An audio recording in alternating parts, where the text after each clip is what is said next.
So here's where I think we are. I think there's a bit of a plot afoot here. Step one is to lie about not intending to damage Social Security and to protect Social Security benefits. The president is a profligate liar. Russia didn't invade Ukraine. The election was rigged and stolen from me. I'm not a criminal. DOJ was weaponized. Climate change is a hoax. You just can't stop the lies. And I think I'm not going to attack Social Security is a lie. So that's step one, lie about it. Step two is discredit Social Security. Trump and Musk have been lying loudly about imaginary Social Security fraud, which seems to me to be an effort to lower public confidence in the program. They falsely called it a Ponzi scheme. Well, if those things aren't true, why are they saying them? What is the motive behind those lies? I think the motive is to discredit the system.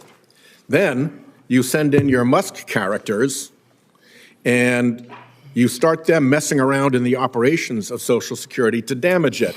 And as we were sitting here, Mr. Bisignano, here comes the breaking news from the Washington Post. Headline, Social Security is breaking down amid long waits, waves of calls, and web crashes. A flood of cuts led by Elon Musk has sent the agency into meltdown as a new commissioner, prepares to take charge.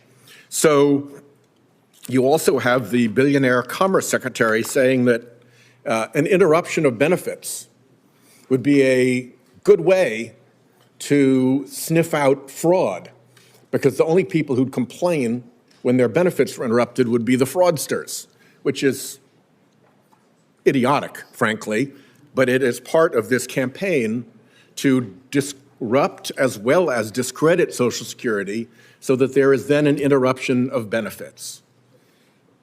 Once there's an interruption of benefits, then Trump can declare an emergency in Social Security and send in the tech bros and the private equity folks, some of whom are already messing around in Social Security, to say, oh, to save Social Security, we have to take it over.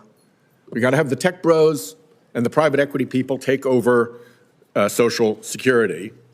And then that's it. The long-standing Republican goal of getting rid of Social Security as a public program is achieved. And under the pretense that they've saved it, broken it in order to save it. Will you, let's just say that that turns out to be the set of facts that you determine to be the accurate case once you get over there. Will you participate in or defend against that scheme?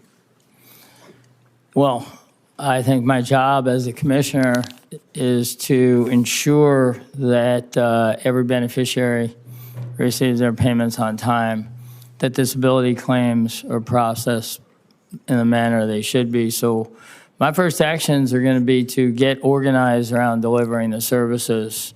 And I've only been given one order, which is to run the agency in the right fashion. And what role will privatizing Social Security, bringing in private equity and tech people, and giving Elon Musk and his little crowd a role have in all of that?